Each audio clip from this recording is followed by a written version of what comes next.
प्रिय मित्रों, आपको प्रभु यीशु के नाम में जय मसीह की। आज काफ़ी समय बाद फिर से आपके सामने मुखातिब होने का जो अनुग्रह दिया है प्रभु ने इस चैनल के माध्यम से, हम पिता का धन्यवाद देना चाहते हैं। पिछले दिनों में अपने चर्च में और बाकी लोगों के बीच में बाइबल स्टडी कराने में हमारा समय रहा और प्रभु का अनुग्रह रहा कि प्रभु ने उसमें मदद की। और आज फिर हम एक नए विषय के साथ आपके सम्मुख आए हैं। और इससे पहले कि हम उस विषय को देखें, हम चाहेंगे कि हम प्रार्थना करें।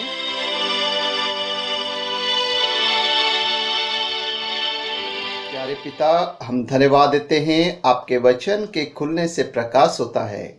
हमें प्रकाशित करें ताकि हम सब तृप्त हों और आपके वचन अनुसार जीवन जी सकें। प्रभु यीशु के नाम में आमीन।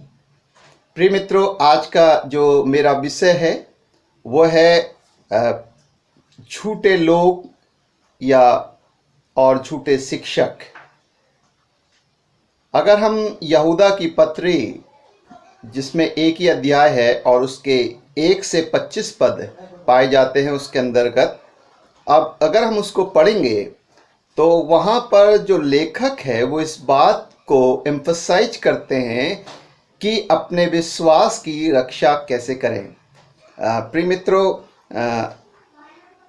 आज हम देख रहे हैं कि अगर इस अपने आसपास के माहौल में हर जगह संघर्ष है और संघर्ष हमारे जीवन का एक अंग है।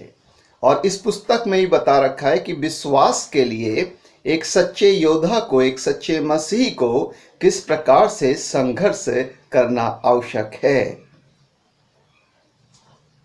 और इसमें यह भी बताया है कि हम विश्वास में संघर्ष करेंगे, जयवंत जरूर होंगे, लेकिन हमें पहचानना है कि हमारे विश्वास को कमजोर करने वाले या विश्वास को तोड़ने वाले या विश्वास को हमारे बरगलाने वाले लोग कौन कौन से होंगे।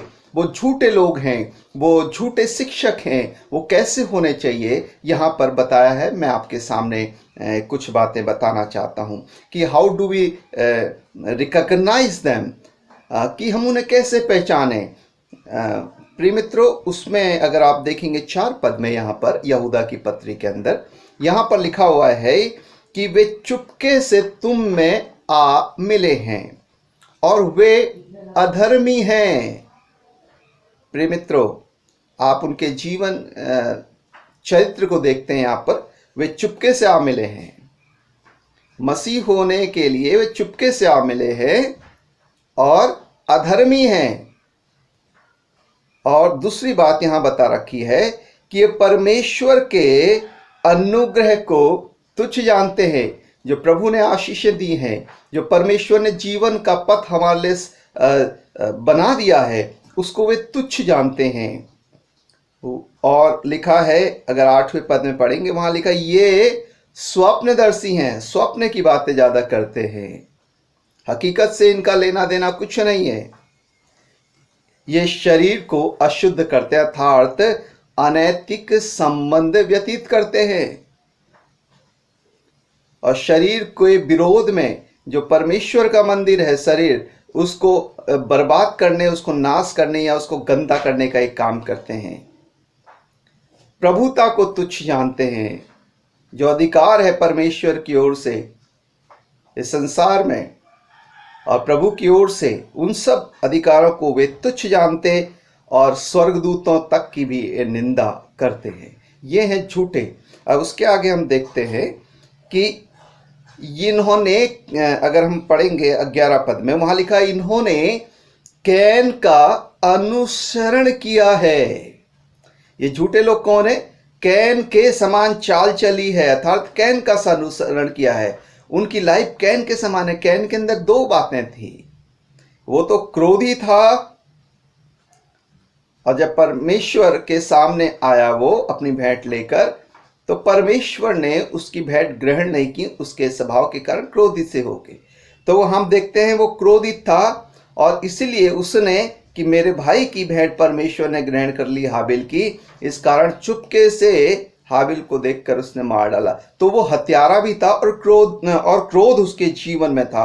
उसने कैन की सी जो चाल है वो चलते हैं, जो झूठे और अधर्मी और परमेश्वर के विरोध में लोग हैं।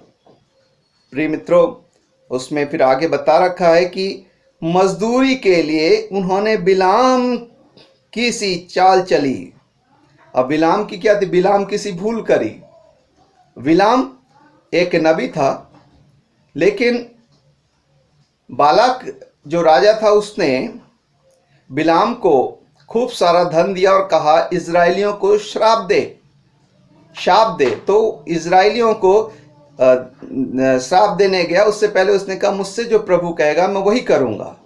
और जितनी बार भी उन्हें श्राप देने गया, परमेश्वर ने उसके वहां जाते ही उसे इजराइलियों को आशीष देने के लिए सहायता किया। लेकिन अब बिलाम किसी भूल क्या की? बिलाम ने, क्योंकि राजा बालाक से बहुत सारा धन लिया था गिफ्ट के रूप में, तो उसने बालाक से कहा भाई मैं ऐसे तो इन्हें नहीं हरा सकता। लेकिन उन्होंने बिलाम ने इतिहासकार बताते हैं कि बालाक को कहा कि अगर तुम इजराइलियों के लोगों को अशुद्ध कर दो किसी प्रकार से, तो वे परमेश्वर की दृष्टि में घृणित हो जाएंगे और परमेश्वर उन्हें दंड देगा।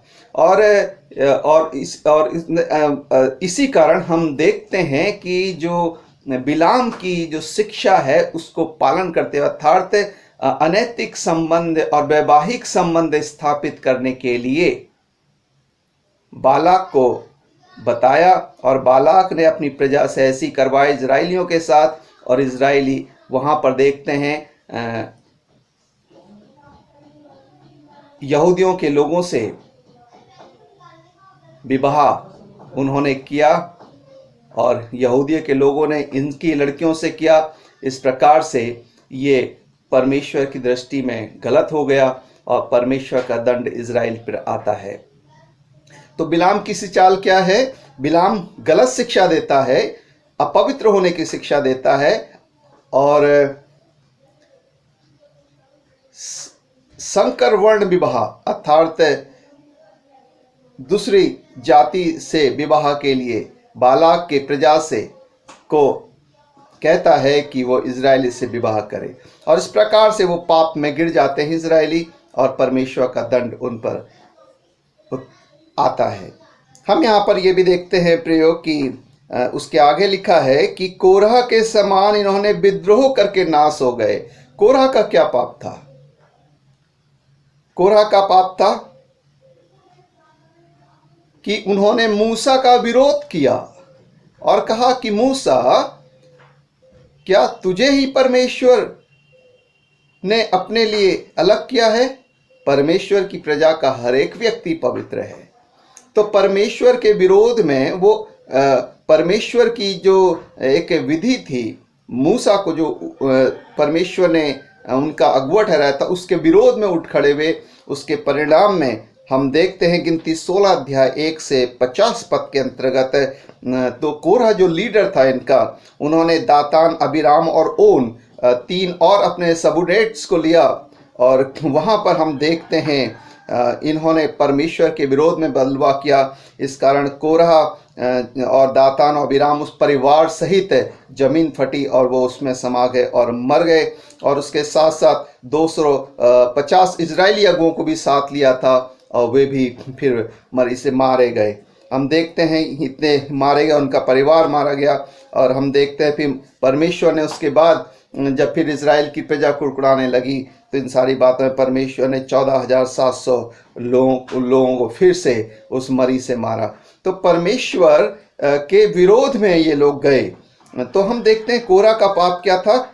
ये मूसा का विद्रोह। कोरह का पाप था विद्रोह, कैन का पाप था क्रोध और हत्या, और बिलाम का पाप था लालच, धन और गलत शिक्षा। और इस कारण ये जितने झूठे लोग हैं उनके अंदर भी क्रोध होता है, हत्या होती है, हत्या की आत्मा होती है, क्रोध की आत्मा होती है। वो क्रोध करते हैं, हत्या करते हैं, लालच करते हैं, धन के पीछे भागते हैं और गलत शिक्षाएं देते हैं, और परमेश्वर के जो लीडर हैं उनका विरोध करते हैं। प्रिय मित्रों, इसके साथ हम ये भी देखते हैं परमेश्वर का वचन इन झूठे लोगों के लिए, इन झूठे विश्वासियों के लिए, विश्वासी नहीं बल्कि ईसाइयों के लिए, वरन झूठे अगुओं के लिए क्या कहता है?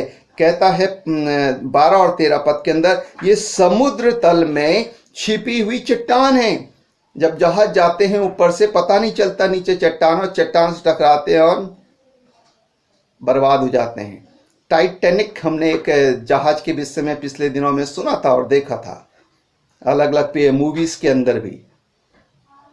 और वो जब जा रहा था वो नीचे चट्टान से टकराया, किसी बर्फ की चट्टान से या कोई और चट्टान से, और वो तहस नहस हो गया, बर्बाद हो गया। तो ये जहाजों के लिए खतरनाक चट्टानें होती हैं जो पानी के अंदर रहती हैं, जो दिखती नहीं हैं। तो प्रिय मित्रों, हम यहाँ पर यही बात देखना चाहते हैं और बताना चाहते हैं, ये जो झूठे लोग हैं छिपी चट्टान के समान हैं। बाहर से दिखते नहीं है झूठे हैं, लेकिन अंदर से इनके अंदर, जैसे चट्टान अंदर होती है पानी के अंदर, उसी प्रकार से ये झूठे लोग हैं। बाहर से अच्छे दिखते हैं लेकिन अंदर से इनके अंदर दूसरों को नाश करने वाली आत्मा पाई जाती है। और लिखा, ये अपना ध्यान रखते हैं ये झूठे लोग और खाते पीते हैं। ये कौन है? निर्जल बादल। ऐसे बादल हैं जिनमें जल नहीं है और हवा से उड़ जाते हैं। अपने अंदर कोई तत्व नहीं रखते, कोई सामर्थ्य नहीं रखते, अपने अंदर बिल्कुल खोखले हैं। ये बाहर की फॉर्मेलिटीज बहुत अच्छी तरह से करते हैं लेकिन अंदर से इनके कुछ भी नहीं पाया जाता है। ये पतझड़ के फलहीन वृक्ष हैं, जिनमें फल नहीं लगता, ऐसे वृक्ष हैं ये। और जो सूख चुके हैं, 2 बार सूख चुके हैं और जड़ से उखड़ गए हैं। इनका संबंध परमेश्वर से कतई नहीं है। इनके पास परमेश्वर की कोई बुलाहट नहीं है। ये सिर्फ अपने राजनीतिक फायदे के लिए येन केन प्रकरण या जैसे तैसे अपना काम निकालने के लिए कुछ भी कर देते हैं। बिना बुलाहट के लोग हैं ये। आज हमें ऐसे झूठे लोगों को पहचानने की जरूरत है। ये हमारे समाज में घुस गए हैं। विश्वासी का रूप धर सकते हैं, ये धरे हो सकते हैं। ये हमारे अगुओं का रूप धरे हो सकते हैं। ये उन्हीं के विषय में बाइबल बताती है, मैं नहीं कह रहा हूं। हम कैसे पहचानेंगे उनको? उनके फलों के द्वारा। प्रभु ने कहा पेड़ अपने फलों के द्वारा पहचाना जाता है। हम इनके जीवन में देखते कोई बुलाहट नहीं है, इनका कोई समर्पण नहीं है, कोई त्याग नहीं है। इन्होंने क्या त्याग किया है? अगर आप उनकी हिस्ट्री में पढ़ेंगे, क्या उन्होंने परिवार छोड़ा? क्या जमीन छोड़ी, जायदाद छोड़ी, अपनी नौकरी छोड़ी, धन प्रतिष्ठा छोड़ी है, दुख को सहा? कुछ भी नहीं है। कोई बुलाहट है? नहीं। ये सिर्फ अपने स्वार्थ के लिए यहां पर बीच में आ मिले हैं, बाइबल कह रही है। और ये समुद्र की प्रचंड लहरें हैं। प्रचंड लहरें उठती हैं फिर गिर जाती हैं, मतलब लज्जा का फेन उठाती हैं अपना। लज्जा के कारण हैं ये लोग जो झूठे हम में आ मिले हैं।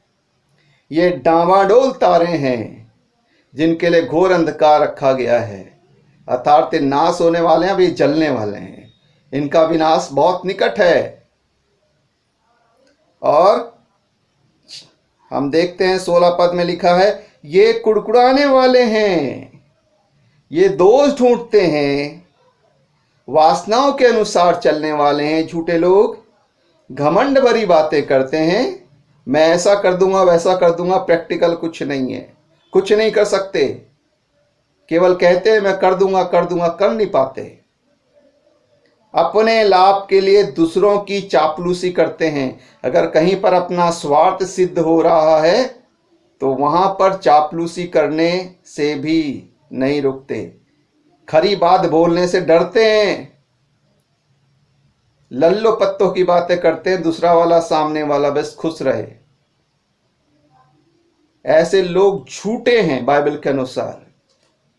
और ये झूठे शिक्षक हो सकते हैं, झूठे विश्वासी का रूप धरे हो सकते हैं। अब जो सच्चे विश्वासी हैं इनसे कैसे बचें, या सच्चे जो मसीह हैं, चाहे वो अगुवे हैं चाहे एक साधारण विश्वासी हैं, सच्चे हैं, पर वो इनसे कैसे बचें, यहां पर कुछ बातें बताई गई हैं। 3 पद में अगर हम देखेंगे, लिखा विश्वास के लिए यत्न पूर्वक परिश्रम करते जाओ। विश्वास को जनरेट करने के लिए, विश्वास को ग्रो करने के लिए मेहनत के साथ कार्य करते जाओ। First thing and the second thing 20 और 21 पद में बात बताई गई है। उसके आगे अति विश्वास, अति पवित्र विश्वास में गटकर रहना। अति पवित्र विश्वास में गटकर मतलब जैसे लकड़ियों के टुकड़े होते हैं, जब उनको एक साथ बांधा जाता तो गठ दिया गया उनको, तो ठीक इसी प्रकार से विश्वास में गटकर मीन्स हम जो सच्चे लोग हैं आपस में विश्वास में हमें गटकर रहना है, अपने विश्वास में बंधे रहना है, व्यक्तिगत रीति से भी और आपसी रीति से भी। जब हम ऐसा करते हैं तो हम इन अपने आप को इन सब से जो गलत है बचाए रखते हैं। और पवित्रता में निरंतर प्रार्थना करना है, पवित्रता में निरंतर प्रार्थना करना है, और परमेश्वर के प्रेम में अपने आप को बनाए रखना है, और अनंत जीवन के लिए प्रभु की दया की बाट जोते रहना है। मीन्स हमारे दृष्टि ध्यान को सिर्फ उद्धारकर्ता और सिद्ध करने वाले यीशु मसीह की ओर लगाए रखना है। यह है मतलब परमेश्वर के प्रेम में बनाए रखना है, मतलब परमेश्वर के प्रेम में बढ़ने के लिए और स्थिर रहने के लिए अपने आप को परमेश्वर की ओर हमेशा ध्यान हमारा केंद्रित रहना चाहिए। हम उससे प्रेम के लिए क्या कर सकते हैं वो सब कुछ हमें करना चाहिए। अब ये तो है कि हाँ, अपने सच्चे जो विश्वासी हैं वो कैसे बच सकते हैं झूठे लोगों से। लेकिन अब ये झूठे लोगों का दंड क्या है साहब? ये झूठे लोग तो हैं, लेकिन इनका दंड क्या है? इन झूठे लोगों का दंड है कि प्रभु पर विश्वास ना करने वाले, 5 पद में लिखा हुआ नष्ट हो जाते हैं। ये नष्ट होने वाले हैं, इनका दंड है, नष्ट होंगे। 6 पद में न्याय के लिए जैसे स्वर्गदूतों को भी है अंधकार में रखा हुआ है, तो ठीक इसी प्रकार से भी अभी अंधकार में रखे हुए हैं। ये दंड के लिए रखे गए हैं प्रियो, न्याय के लिए रखे गए हैं। और तीसरी बात, सदोम उमरा नाश हुए। 7 पद में तो ये भी नाश होंगे भाई, इन्होंने भी वही पाप किया जो सदोम उमरा के लोगों ने किया था। कंक्लूजन क्या है, निष्कर्ष क्या है इन सारी बातों का जो हमने अब तक देखा? मैं कोई मैसेज नहीं दे रहा हूं, लेकिन बाइबल से आपको साधारण रीति से कैसे समझ में आ जाए उस बात को बताना चाहता हूं। इसलिए मैं पद का भी हवाला देता हूं कि ताकि आप पद देखकर भी देख सकते हैं कि कहां पर क्या लिखा हुआ है। इसका निष्कर्ष क्या होना चाहिए? निष्कर्ष यह है कि झूठे लोगों की एक बात और होती है, वे पैसा ले देकर अपना काम निकलवाते हैं, अनैतिक आधार पर संविधान के विरोध में जाकर अपना काम करते हैं, और ये वे जंगली बीज हैं जो न्याय के दिन तक परमेश्वर ने अच्छे बीजों के साथ बढ़ने के लिए इन्हें छोड़ दिया, अच्छे पौधों के समान इन्हें बढ़ने के लिए छोड़ दिया है, ताकि न्याय के दिन में इन्हें एक जगह इकट्ठा किया जाए और जला दिया जाए, भस्म किया जाए। तीसरी बात जो कंक्लूजन के रूप में हम देखते हैं वह ये लोग चुपके से मसीहों में तो आ मिले हैं, ये ईसाई कहलाते हैं, ये धर्म के बड़े पदों में जैसे कलीसियाओं में भी हो सकते हैं, अलग अलग जगह पर धर्म के बड़े पदों में ये हो सकते हैं। ये लोग चुपके से मसीहों में आ मिले हैं, लेकिन मसीही उनमें नहीं है, मसीह उनमें नहीं है। ये अपनों को तो नहीं बचा पाते और खुद भी नहीं बच पाते, लेकिन हमें अपनों को भी बचाएं, और जो प्रभु के सच्चे लोग हैं उन्हें भी चेतावनी देते रहें कि हमें इनसे बचना है और उस कलीसिया में निरंतर जाना है जहां आपकी आत्मिक उन्नति होती है, और उसी जीवन को जो प्रभु का जीवन है लेकर हमें अपने मार्ग को देखना है, उस मार्ग में हमें बढ़ना चाहिए। बिना बुलाहट के पदों को ना लें प्रियो, चाहे कलीसिया में हो चाहे अन्य स्थान पे, बिना बुलाहट के।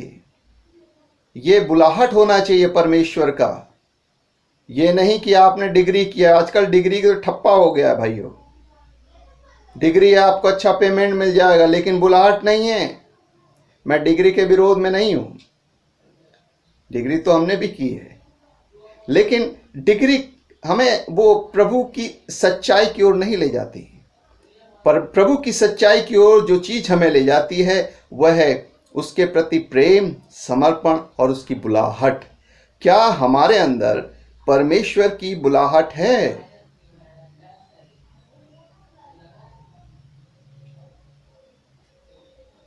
प्रार्थना में बने रहें, यही जय का मंत्र है। इस यहूदा के पत्र में यही हमें बताया गया है। हमें इन झूठे लोगों से बचे रहने के लिए दो काम करने हैं। विश्वास में डटे रहना है, बने रहना है, उसमें ग्रो होते जाना है, और प्रार्थना में निरंतर बनना है, जो हमारे जय का मंत्र है। आइए हम इन झूठे लोगों की ओर अपने दृष्टि ध्यान को नहीं बल्कि प्रभु की ओर अपने दृष्टि ध्यान को लगाकर प्रभु की महिमा करने पाएं। और ये जो झूठे लोग हैं, इनको परमेश्वर बुद्धि दे, इनकी आंखें खोले कि सत्य परमेश्वर को पहचाने। हम प्रार्थना करते रहें। आइए हम प्रार्थना करें। स्वर्गीय पिता, धन्यवाद आपके पवित्र वचन के लिए। हमने आपके वचन में बिल्कुल सीधी सीधी बातें देखी हैं कि हमें झूठे लोगों के जो चरित्र चित्रण है उनसे कैसे बचना है और कैसे हमें आपसे प्यार करना है। हमारी सहायता करें। हमारा ध्यान इन झूठे लोगों की ओर नहीं बल्कि आपकी ओर, आपकी महिमा के लिए बना रहे। प्रभु यीशु, आपका आदर और महिमा और सम्मान सब जगह हो। और ये झूठे लोग जो चुपके से कलीसियाओं में आ मिले हैं, हमारी प्रार्थना है कि ऐसे झूठे लोगों को, चाहे वो विश्वासी हों, चाहे लीडर हों, चाहे कोई भी हों, हमारी कलीसियाओं से दूर कर दें और उन्हें बुद्धि दें, उनकी अंधी आंखें खोलें कि वो भी आपके सत्य स्वरूप प्रभु यीशु आपको पहचाने, जीवन पाएं, अपने पापों से क्षमा पाएं और आपको अपना जीवन सौंपकर आपके पवित्र पथ पर चल के एक सच्चे विश्वासी बन जाएं, एक सच्चे लीडर बन जाएं, एक सच्चे अगुवे बन जाएं। फादर, धन्यवाद हमारी प्रार्थनाओं को सुनने के लिए। हमारे श्रोताओं को प्रभु जो इस वक्त इस वचन को सुनते हैं, अपनी आशीषों में भरें। हम प्रभु अपने दृष्टि ध्यान को आपकी ओर लगाएं और हमेशा उत्तम सोचें, उत्तम करें और गलत लोगों से बचे रहें। प्रभु यीशु के नाम में प्रार्थना मांगते हैं, आमीन। God bless you. प्रभु आपके साथ हो। मुझे भरोसा है कि आने वाले दिनों में हम और भी कुछ विशेष बातों को देखने पाएंगे। परमेश्वर आपकी अनंत जीवन के पथ पर अगुवाई हम सब की भी करता रहे। आमीन, आमीन। जय मसीह की।